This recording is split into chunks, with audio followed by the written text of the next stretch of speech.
Hello friends, आपका मेरे YouTube channel economic analysis में स्वागत है। मैं आपके लिए अर्थशास्त्र की आसान से आसान वीडियो लाया हूं। मेरा उद्देश्य आपको अधिक से अधिक लाभ पहुंचाना है। हेलो फ्रेंड्स, आज का मेरा टॉपिक है laws of production, returns to a factor and return to scale. उत्पादन के नियम, कारक या साधन के प्रतिफल और पैमाने के प्रतिफल। तो शुरू करते हैं।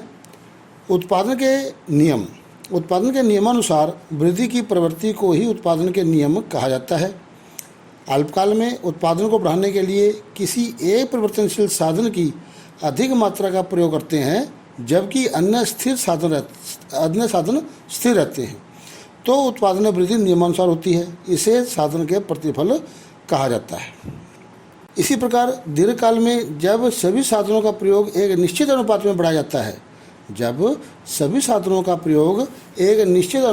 जाता है तो उत्पादन में वृद्धि नियमानुसार होने लगती है। इसे उत्पादन के पैमाने के प्रतिफल कहा जाता है। अब हम इनमें दोनों में अंतर करते हैं।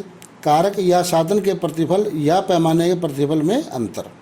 तो इनमें कौन कौन से आधारभूत अंतर हैं वो आपकी स्क्रीन पर हैं। नंबर 1, उत्पादन फलन का प्रकार।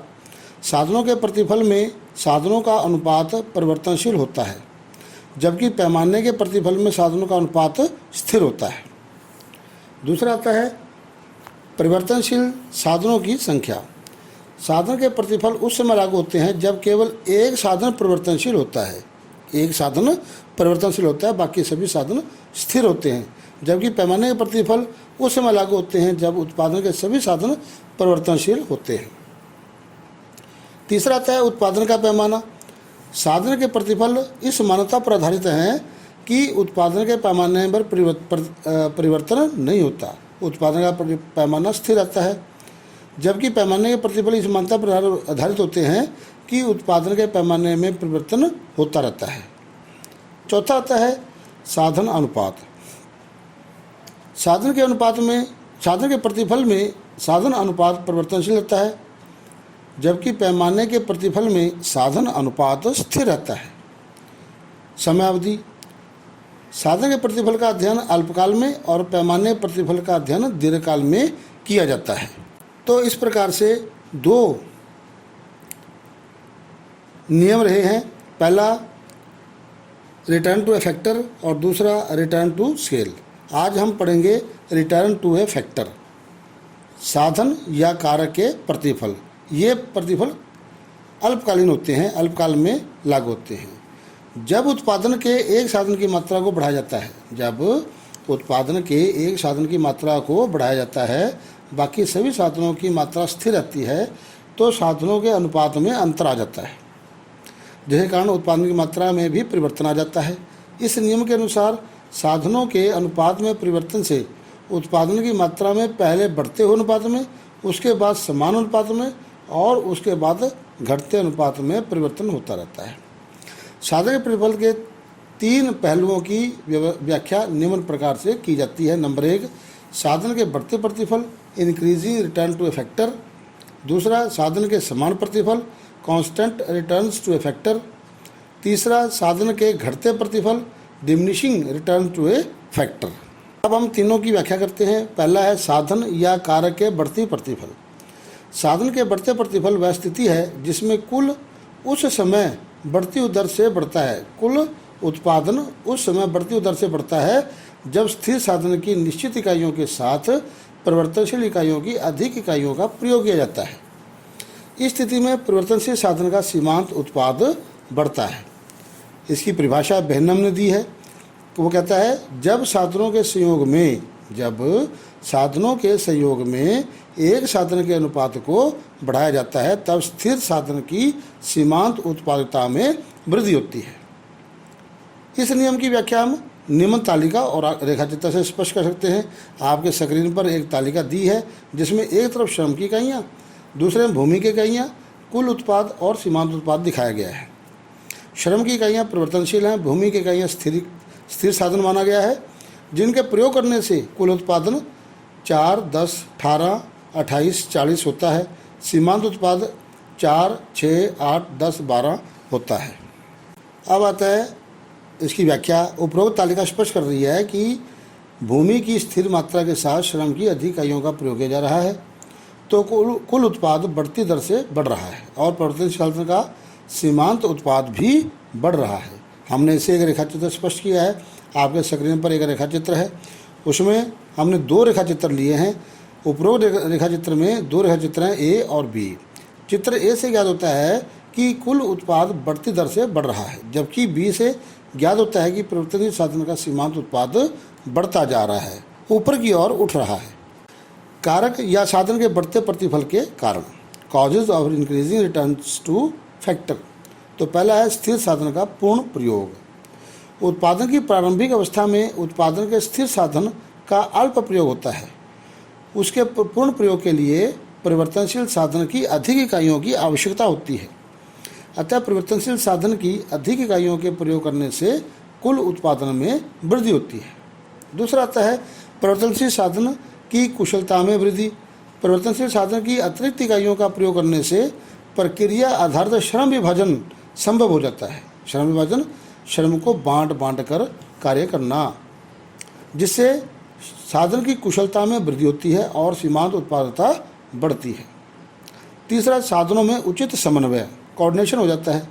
जब उत्पादन के स्थिर साधन का प्रयोग होता है तो परिवर्तनशील साधन की अतिरिक्त इकाइयों का प्रयोग करने से साधनों की समन्वयता में वृद्धि होती है, जिससे कुल उत्पादन में बढ़ती दर से वृद्धि होती है। दूसरा आता है कारक या साधन के समान प्रतिफल, constant return to a factor. इससे अभिप्राय उस स्थिति से है जिसमें परिवर्तनशील साधन की अतिरिक्त इकाइयों का प्रयोग करने से उनकी सीमांत उत्पादकता में वृद्धि नहीं होती। हैंसन कहता है, हैंसन ने ऐसी परिभाषा दी है, कारक के समान प्रतिफल के अनुसार कारक के प्रतिफल उस समय प्राप्त होते हैं जब परिवर्तनशील साधन की अतिरिक्त इकाइयों का प्रयोग करने पर उत्पादन में समान दर से वृद्धि होती है। उपरोक्त परिभाषा स्पष्ट भी कर रही है कि कुल उत्पादन में समान दर से वृद्धि होती है, सीमांत उत्पाद स्थिर रहता है। इसे हम एक तालिका से स्पष्ट कर सकते हैं। आपके स्क्रीन पर एक तालिका है जिसमें एक और श्रम की इकाइयाँ, दूसरी ओर भूमि की इकाइयाँ जो स्थिर है, कुल उत्पाद और सीमांत उत्पाद को दिखाया गया है। श्रम की इकाइयाँ परिवर्तनशील साधन को माना गया है, भूमि इकाइयों को स्थिर साधन माना गया है। इन दोनों का प्रयोग करने से कुल उत्पादन और सीमांत उत्पादन आपके स्क्रीन पर दिखाई दे रहा है। उपरोक्त तालिका से स्पष्ट है कि जैसे जैसे भूमि की स्थिर इकाइयों के साथ श्रम की अधिक इकाइयों का प्रयोग किया जा रहा है तो परिवर्तनशील साधन का सीमांत उत्पाद स्थिर रहता है, जबकि कुल उत्पादन समान दर से बढ़ता है। इसे हम एक रेखाचित्र स्पष्ट कर सकते हैं। आपके स्क्रीन पर रेखाचित्र है, अंकित है। उपरोक्त दो रेखाचित्र दिखाए गए हैं, जिसे पीछे दिखाए गए थे इसमें भी दो ही दिखाए हैं, ए और बी। रेखाचित्र ए में टीपी ऊपर की ओर उठ रही है, जिससे ज्ञात होता है कि कुल उत्पाद समान दर से बढ़ रहा है। जबकि रेखाचित्र बी में यह ज्ञात होता है कि एमपी वक्र ओ एक्स अक्ष के समानांतर है, जिसका अर्थ है कि साधन का सीमांत उत्पाद स्थिर है। कारक या साधन के समान प्रतिफल के कारण, पहला है स्थिर कारक का अनुकूलतम प्रयोग। जब परिवर्तनशील साधन की अधिक इकाइयों का प्रयोग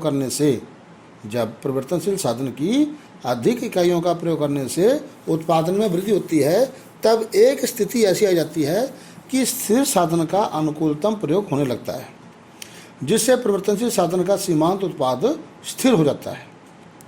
दूसरा आता है आदर्श कारक अनुपात या आदर्श साधन अनुपात। जब स्थिर साधन व परिवर्तनशील साधन का आदर्श अनुपात में प्रयोग किया जाता है तो समान प्रतिफल की स्थिति उत्पन्न हो जाती है। तीसरा आता है परिवर्तनशील साधन का कुशलतम प्रयोग। जब स्थिर व परिवर्तनशील साधन की बढ़ती हुई इकाइयों का प्रयोग किया जाता है, एक ऐसी स्थिति उत्पन्न होती है तब जब श्रम विभाजन संभव हो जाता है, जिससे परिवर्तनशील साधन का उपयुक्त प्रयोग होने लगता है तथा उसका सीमांत उत्पादन अधिकतम मात्रा पर स्थिर हो जाता है। आगे आता है कारक के घटते प्रतिफल या ह्रासमान प्रतिफल का नियम। तो diminishing returns to a factor और लॉ ऑफ डिमिनिशिंग रिटर्न्स, यह वह स्थिति है जिसमें कुल उत्पाद उस समय घटती हुई दर से बढ़ता है जब स्थिर कारक की निश्चित इकाई के साथ परिवर्तनशील साधन की अधिक इकाइयों का प्रयोग किया जाता है, जिसमें परिवर्तनशील साधन की सीमांत उत्पादकता कम होती जाती है। तो बैनम ने इसकी परिभाषा दी। वो कहता है कारक के घटते प्रतिफल के नियम के अनुसार जैसे जैसे साधनों के संयोग में किसी एक साधन का अनुपात बढ़ाया जाता है, वैसे वैसे एक सीमा के बाद उस साधन का सीमांत उत्पाद कम होने लगता है। हमने इसे एक रेखाचित्र और तालिका से स्पष्ट किया है, जो नीचे दिया गया आपके स्क्रीन पर अंकित है। आपके स्क्रीन पर जो तालिका दिया है उसमें एक और श्रम की इकाइयाँ, फिर भूमि की इकाइयाँ, कुल उत्पाद और सीमांत उत्पाद को दिखाया गया है। श्रम की इकाइयाँ पहले की तरह से परिवर्तनशील साधन माना गया है।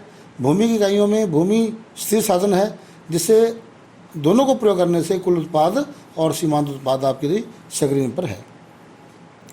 उपरोक्त तालिका स्पष्ट करती है कि जैसे जैसे श्रम की अधिक इकाइयों का भूमि की स्थिर इकाइयों के साथ प्रयोग किया जाता है तो उत्पादन घटती दर पर बढ़ता है और 5वीं इकाई के बाद गिरना शुरू हो जाता है और परिवर्तनशील साधन का सीमांत उत्पाद घटता जाता है। एक बिंदु के बाद यह शून्य व ऋणात्मक हो सकता है। आगे आपके स्क्रीन पर एक रेखाचित्र दिया गया है, जिसमें यह स्पष्ट है कि इसमें 2 चित्र दिखाए गए हैं, ए और बी, जिसमें रेखाचित्र ए से ज्ञात होता है कि कुल उत्पाद घटती दर पर बढ़ रहा है और बिंदु पी से के बाद कुल उत्पाद गिरना शुरू हो गया है। रेखाचित्र बी में सीमांत उत्पाद वक्र को दिया गया है, एमपी वक्र दिखाया गया है जो नीचे गिरता हुआ दिख रहा है, जिससे ज्ञात होता है कि परिवर्तनशील साधन का सीमांत उत्पाद घटता जा रहा है। साधन या कारक के घटते प्रतिफल के लागू होने के कारण क्या कारण है? नंबर 1, उत्पादन के स्थिर कारक। इस नियम के लागू होने का मुख्य कारण यह है कि उत्पादन का कोई न कोई साधन स्थिर होता है। जब उस साधन का परिवर्तनशील साधनों के साथ प्रयोग किया जाता है जब उस स्थिर साधन का परिवर्तनशील साधन के साथ प्रयोग किया जाता है तो परिवर्तनशील साधन की तुलना में इसका अनुपात कम हो जाता है। इसलिए जब परिवर्तनशील साधन की अतिरिक्त इकाई का स्थिर साधन के साथ प्रयोग किया जाता है तो परिवर्तनशील साधन का सीमांत उत्पाद घटने लगता है। दूसरा आता है अपूर्ण कारक स्थानापन्नता। अपूर्ण साधन स्थानापन्नता, इसे श्रीमती जॉन रॉबिन्सन ने बताया। उन्होंने क्या कहा कि साधनों में पाई जाने वाली अपूर्ण स्थानापन्नता है। जो साधन होते हैं वो सारे एक जैसे कुशल नहीं होते, उनमें अपूर्ण स्थानापन्नता पाई जाती है। एक कारक के स्थान पर दूसरे का स्थानापन्न नहीं किया जा सकता। इसके कारण साधनों के में उचित अनुपात नहीं हो पाता और परिवर्तनशील साधन का सीमांत उत्पाद कम होने लगता है। तीसरा आता है कारकों की कम समन्वयता। साधनों के निरंतर प्रयोग से साधनों में उपयुक्त समन्वय नहीं रह पाता, जिससे परिवर्तनशील साधन का सीमांत उत्पाद कम होने लगता है। कारकों की समन्वयता इतनी खराब हो जाती है कि परिवर्तनशील साधन का सीमांत उत्पाद शून्य या ऋणात्मक भी हो सकता है। धन्यवाद। हेलो फ्रेंड्स, अगर मेरा ये वीडियो आपको पसंद आया है तो इस वीडियो को लाइक करें, शेयर करें, सब्सक्राइब करें, ताकि मेरे आसान से आसान वीडियो इकोनॉमिक एनालिसिस चैनल पर आपको मिलते रहें। हाँ, और नीचे दिए बेल आइकन बटन को दबाना ना भूलें। धन्यवाद।